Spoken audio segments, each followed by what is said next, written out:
Well, good afternoon, YouTube channel. It's Belmont here. And the title of today's video is Where It All Went. That's W-E-N-D-T.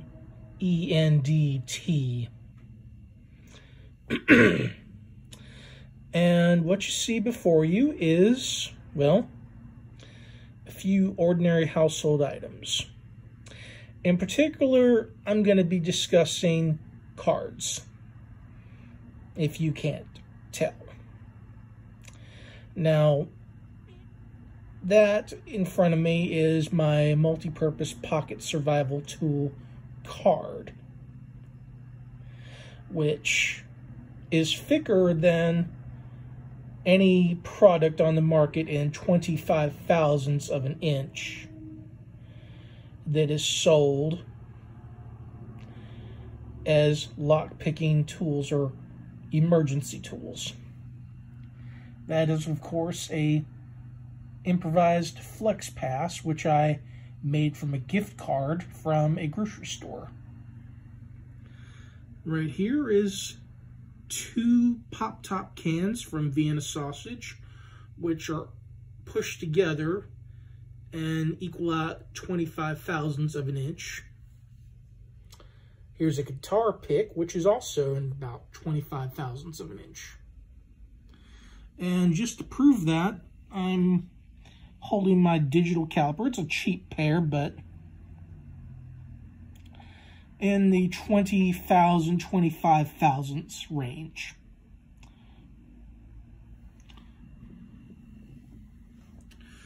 So, why am I doing this? Well, it's December.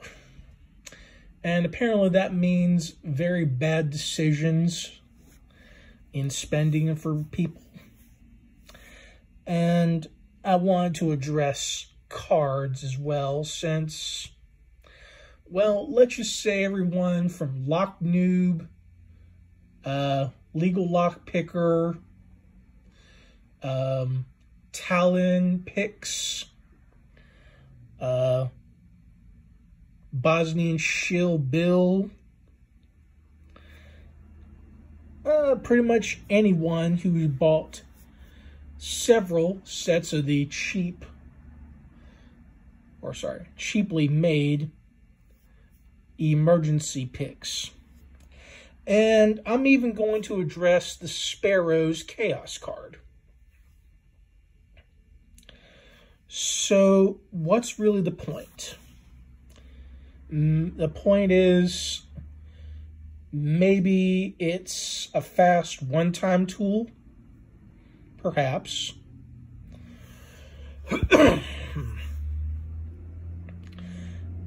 Is there a point to paying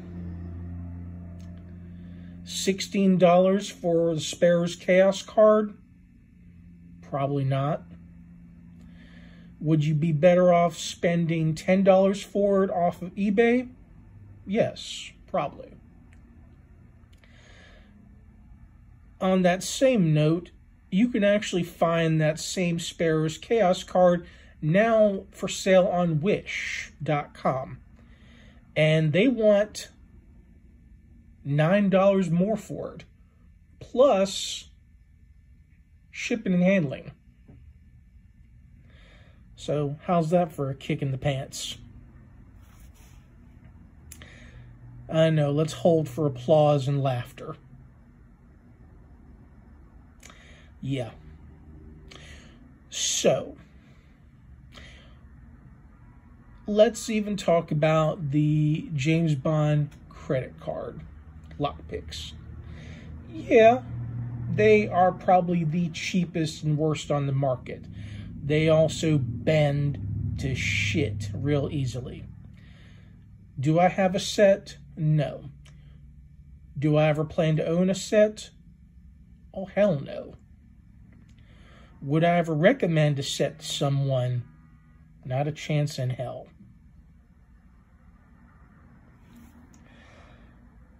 But why are people continuing to buy them? Anybody? anybody, because they get hyped up by certain individuals. You can even go to these survival cards that have, well, little fishing hooks and saws and arrowheads and spears on them as well. They're popular only because they get hyped up by certain individuals or channels. Now, if it came down to survival, I've heard many comments of, well, you know what? I'd rather have a few paper clips. Yeah, probably be better for you. You might even struggle by with some bobby pins as well. You'd probably be better off. Now, do I endorse the use of cards? Only if you're improvising for yourself and making them yourself. That guitar pick right there, you could easily shave down and turn it into fuel for making a small fire if you're in the wilderness. That improvised plastic flex pass, that's a copy of what Sparrows makes, you could use it for a few times for bypassing a door. Will it work forever? No.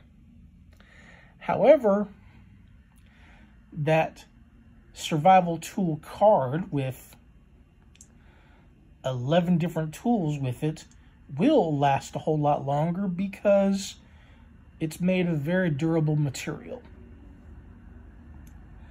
And before I leave you to comment on this video, I'm going to leave you, the viewers and subscribers, with one little helpful survival trick.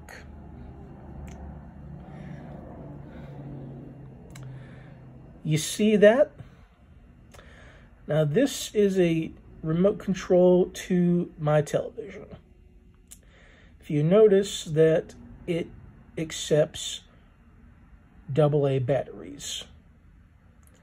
Unfortunately, I have put AAA in there. Oh, but what's this? Well, gee, Belmont, what do you have in there to complete the circuit? Well, it's quite simple. I have a couple of folded up pieces of tin foil from little small pie pans from, well, of all places, my grocery store. And it didn't take much effort to make this. It's a hack that's been around for a long time, and it works. So if you can improvise something, do so. And it should serve you well enough until, well, it breaks. And that's really all there is for today. So this is Belmont telling you to stick around.